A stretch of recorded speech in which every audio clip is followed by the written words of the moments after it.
and we are receiving reports that Israel has warned of retaliation after Iranian attack. The IDF issued a statement, and I quote them: "We are on heightened alert on defense and offensive.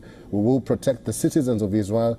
This missile fire will have consequences. We have plans, and we will act in the time and place that we choose." Our correspondent Jody Cohen is joining us on the phone. Jody, are you safe now? Because you were inside the shelters before, and we do understand that the shelters or taking shelter has been lifted.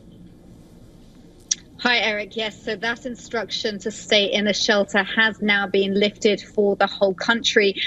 We were in shelter for about half an hour, and the siren went off simultaneously across the whole of Israel. Now, for the 18 years that I've been in this country, that hasn't happened before. So this was particularly significant. It was also significant in terms of the number of loud explosions that we were hearing overhead. So that certainly hasn't happened over the past couple of decades in my personal experience. Now, remember, as Elon was saying, not everyone has shelters. Some people literally would just go to a stairwell. Other people do have shelters in their buildings.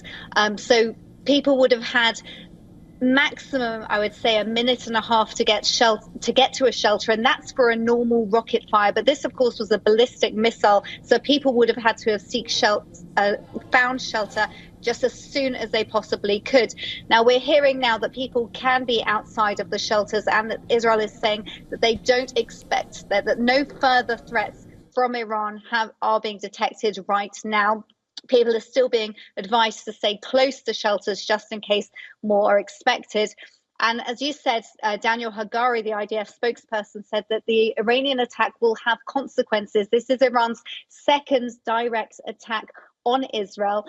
This is potentially the biggest ballistic missile attack in history. The number is still to be confirmed, the number of ballistic missiles fired at Israel. We know that President Biden and Vice President Harris were meeting to discuss the situation, and President Biden has instructed the American military to help defend Israel. And earlier today, Defense Secretary Lloyd Austin said that America would help, and we were hearing reports that America and Israel were coordinating together and keeping a close watch on Iranian activity. Jody Cohen is our correspondent in Israel. Jody, stay safe and stay with me. We still have Elon Levy. Elon, according to the Iran Revolutionary Guard Corps, they say that Netanyahu pushed Iran to launch this attack, and they say that they will still retaliate. What's your view on this statement? Well, of course they're going to say that, and I'm sure that your viewers can see straight through it. Because this war was started by an Iranian proxy army, by Hamas. The next day, another Iranian proxy army, Hezbollah, declared war on Israel. The other Iranian proxy armies in Yemen, in Syria, in Iraq, across the Middle East have been attacking Israel for a year now. And Israel is trying to defend its people. Israel is trying to make the missile attacks stop. All we want is the ability of our people to live normal lives and to sleep safely in their beds without the threat of more October 7th massacres and having to jump and run to a bomb shelter every other minute. Iran wants to destroy Israel. Its leaders are clear. Their goal is the destruction of the state of Israel, and this is part of their plan. Mr. Levy, there's so many people who don't want this confrontation or conflict to escalate into a war in the region.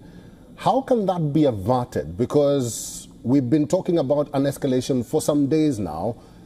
This is not a war, but we are heading there. We are heading towards a war. How can that war be averted, according to you? I don't understand your question. We are already in a war. Hamas declared war on October 7th when it invaded, brutally massacred 1,200 people, burned people alive, committed acts of gang rape, and took 250 hostages. Hezbollah declared war when it started firing rockets on October 8th. It's fired over 9,000 rockets, missiles, and drones at Israel. It set fire to 2 million square meters of land. What do you call that if it's not a war?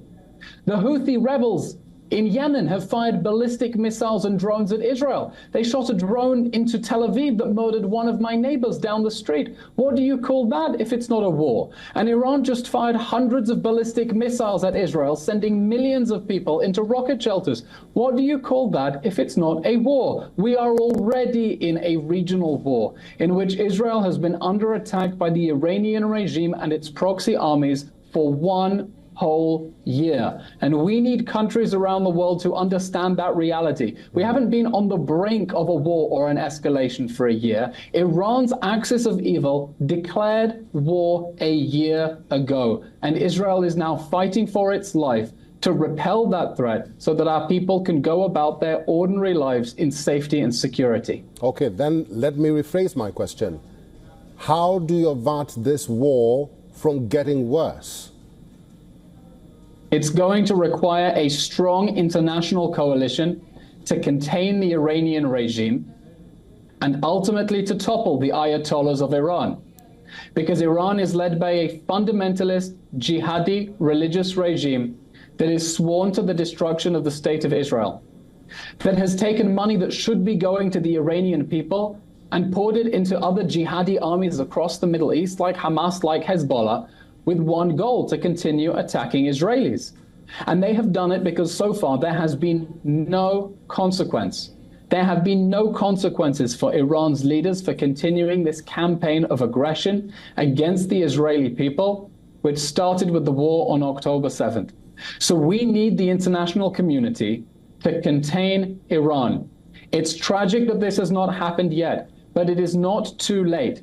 A credible military deterrence from our Western allies to make clear to Iran that if it attacks Israel, it's not going to be Israel fighting alone, because this isn't Israel's problem. The Iranian regime is a threat to international peace and security, and it needs to be treated as such.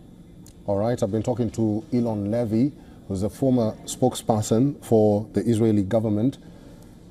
Eylon Levy, thank you very much for your time. For all the latest news, download the WION app and subscribe to our YouTube channel.